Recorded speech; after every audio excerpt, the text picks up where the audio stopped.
Hey guys, welcome to current affairs फंडा।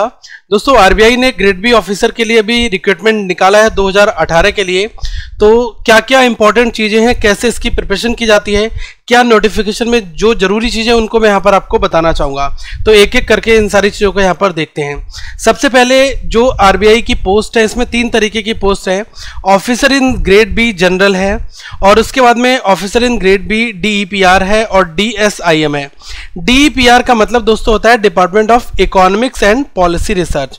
इसमें जो है, अगर ऐसे लोग जिन्होंने इकोनॉमिक्स से अपना मास्टर्स वगैरह किया है वो लोग इसमें अप्लाई कर पाएंगे। और ऑफिसर्स इन ग्रेड बी डीएसआईएम, इसका मतलब होता है department of statistics and information management.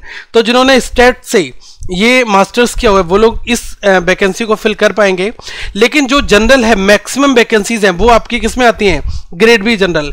तो ऐसे लोग जो एग्जाम की तैयारी कर रहे हैं बेसिक लेवल पर, तो उनके लिए यही वाली जो वैकेंसी है वो सबसे ज्यादा मायने रखती है।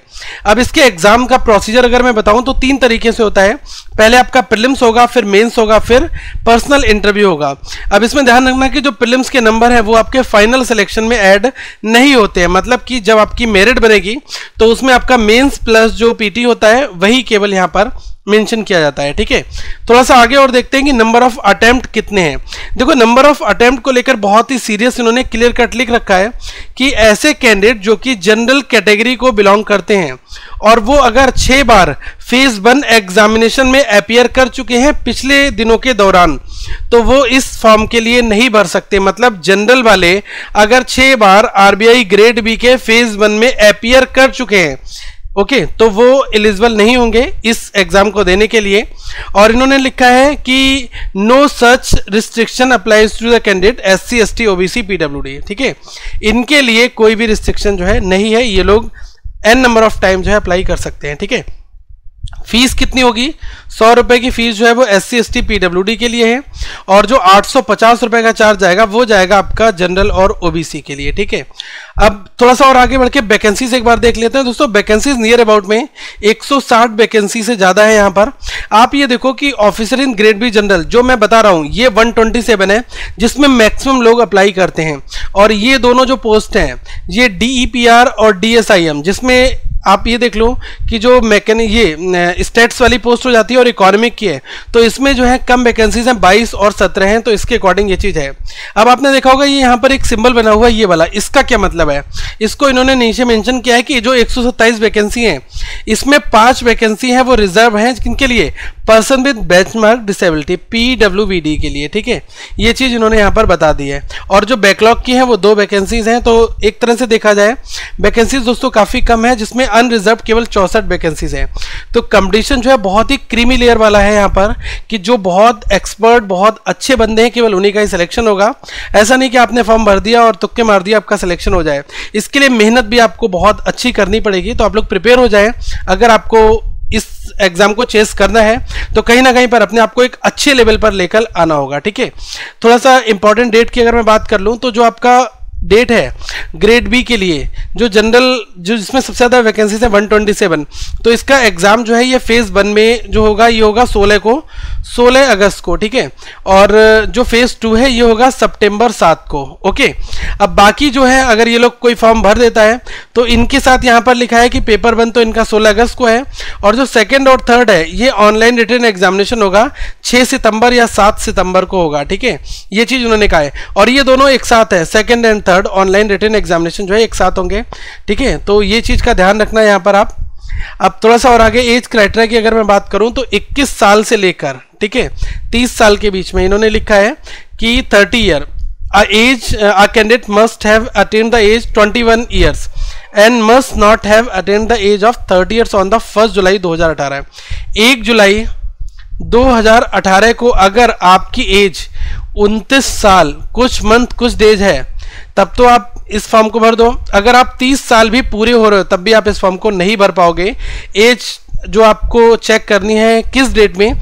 एज ऑन 1 जुलाई 2018, और मिनिमम होनी चाहिए 21। अगर कोई ऐसा बंदा है जिसकी 20 साल एज है या 20 साल 8 महीने एज है, वो भाई वो फॉर्म नहीं भर पाएगा जब तक आप 21 के अटेन नहीं हो जाते। ठीक है, तो ये सीधा यहाँ पर फंडा इन्होंने मेंशन कर रखा है।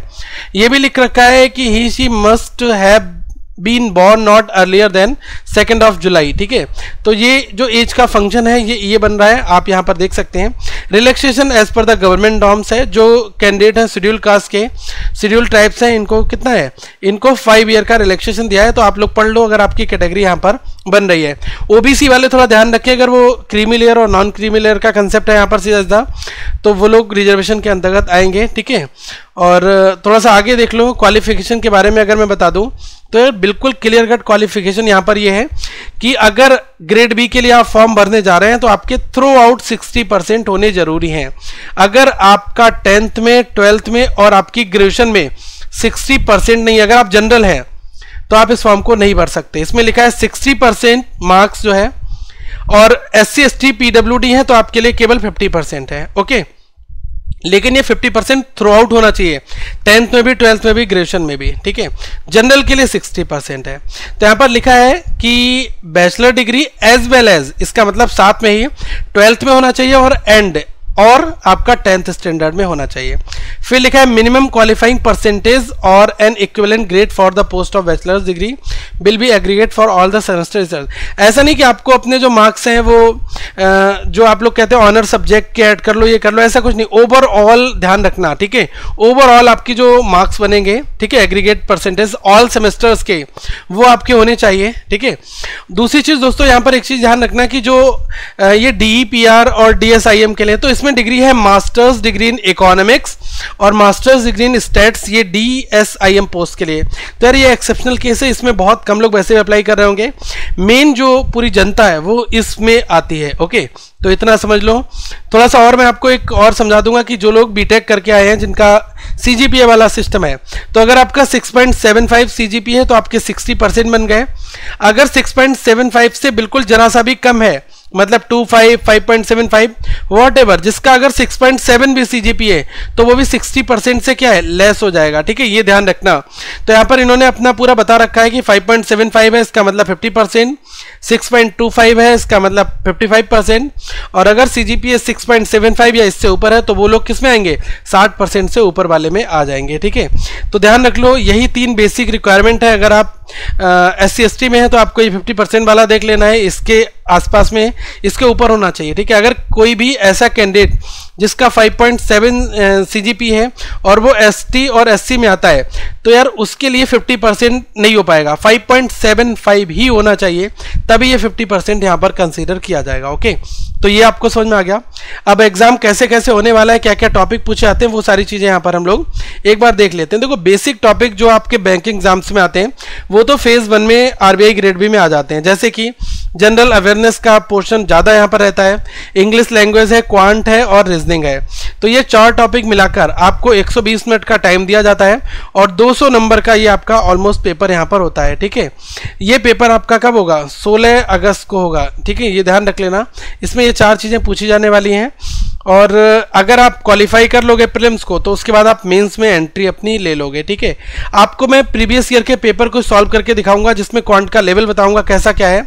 लेकिन दोस्तों ये तो पेपर आपको आसान लग जाएगा, लेकिन इसके बाद जो मेंस वाला पेपर है इसमें यार बहुत मेहनत करनी होती है। इसमें टॉपिक बिल्कुल अलग है, इकोनॉमिक एंड सोशल इश्यूज हैं, क्योंकि RBI में अगर आपको जाना है तो कहीं ना कहीं पर आपको इकोनॉमिक्स है, ठीक है, इसके बारे में ज्ञान लेना बहुत ज़रूरी है। तो ये टॉपिक यहाँ पर ज़्यादा इसेंशियल रह जाते हैं। तो देखो, ये जो है इकोनॉमिक एंड सोशल इश्यूज, तो ये ऑब्जेक्टिव टाइप का पेपर होगा, 90 मिनट में 100 नंबर का। फिर आपका पेपर 2 जो है ये इंग्लिश राइटिंग स्किल्स है और ये है फाइनेंस एंड मैनेजमेंट का एक पेपर।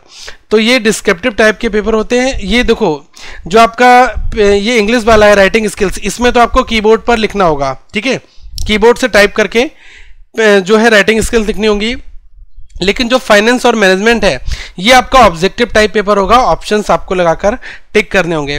अब जैसे अगर मैं इकोनॉमिक एंड सोशल इश्यूज की बात करूं तो इसमें जो हमारे यहाँ पर इकोनॉमिक रिफॉर्म्स हुए हैं, ग्लोबलाइजेशन है, या भारत का इकोनॉमिक स्ट्रक्चर्स कैसा है, ग्रोथ एंड डेवलपमेंट है, ये सारी चीज़ें जो है इसके अंदर आ जाती हैं। और फाइनेंस में आपने देखा है जो इंडियन बैंकिंग फाइनेंशियल सिस्टम है, फाइनेंशियल मार्केट है, रिस्क मैनेजमेंट है, ओके, और जो फाइनेंशियल सेक्टर है, यूनियन बजट है, ये सारी चीज़ें जो है इसके अंदर आ जाती हैं। मैनेजमेंट में क्या है कि कोई भी एक मैनेजर है उसका रोल क्या होना चाहिए, HRD चीज़ें क्या है, आपने जो लाइफ साइकिल्स पढ़ी होंगी, ठीक है, तो ये सारी चीज़ें जो है इसके अंदर आ जाती है। एक तरीके का कम्युनिकेशन है और जो एक कॉर्पोरेट स्ट्रक्चर की गवर्नेंस होती है, वो सारी चीज़ें जो है मैनेजमेंट स्किल्स आपके अंदर होनी चाहिए। तो ये बेसिक ज्ञान आना चाहिए, फाइनेंस का होना चाहिए, तब मिलाकर आप इस पेपर 2 को दे पाएंगे। देखो अभी देखने में तो ये हैवी लग रहा है और सीरियसली ये हैवी है, ऐसा मैं नहीं कहूँगा कि यार इजी है। आप ये मान के चलो एक UPSC लेवल की जो प्रिपरेशन होती है कहीं ना कहीं पर उसका छोटा भाई जो है RBI ग्रेड भी आपको दिखेगा, ओके। अब मैं ये नहीं कहूँगा कि यार क्लरिकल लेवल की आप प्रिपरेशन कर रहे हो, आपने अच्छा नहीं किया है, फिर भी आप अपने 850 इसमें लगाओ। तो अगर आप क्वालिटी है आपके अंदर और आप चाहते हैं इस एग्जाम को क्रैक करना और आप मेहनत करने के लिए तैयार हैं, तो यार गाइड तो करने के लिए मैं हूं यहाँ पर आपको, और बहुत सारी आपको वीडियोस दे दूंगा जिसमें बेसिक फंडामेंटल आपको पता चल जाएंगे कि कैसे करना है। लेकिन आपकी यहाँ पर 90% मेहनत काम करेगी, क्योंकि 10% क्वांट रीजनिंग से कोई भला होने वाला नहीं। ये जो चीज़ें हैं इकोनॉमिक सोशल इश्यूज, ये आपको पढ़ने पड़ेंगे।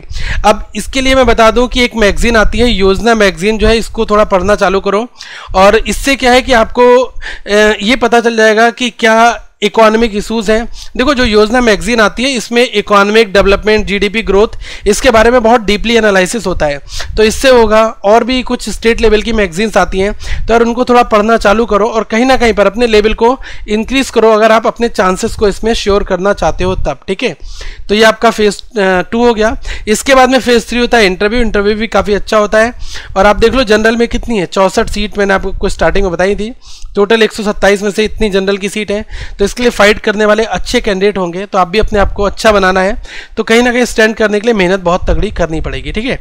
तो ये हो गया। अब दोस्तों अगली वीडियो में हम लोग इसका सिलेबस और भी चीज़ें डिस्कस कर लेंगे बिल्कुल ओपनली, और कुछ और भी चीज़ें बताएंगे। आपके जो डाउट हो यार पूछ लो, क्योंकि मैं चाहता हूँ डाउट से रिलेटेड वीडियोस बनाएं ताकि बहुत सारे लोगों को फायदा हो, और जो कॉमन डाउट्स होंगे उनको हम जरूर अपकमिंग वीडियो में डिस्कस करेंगे।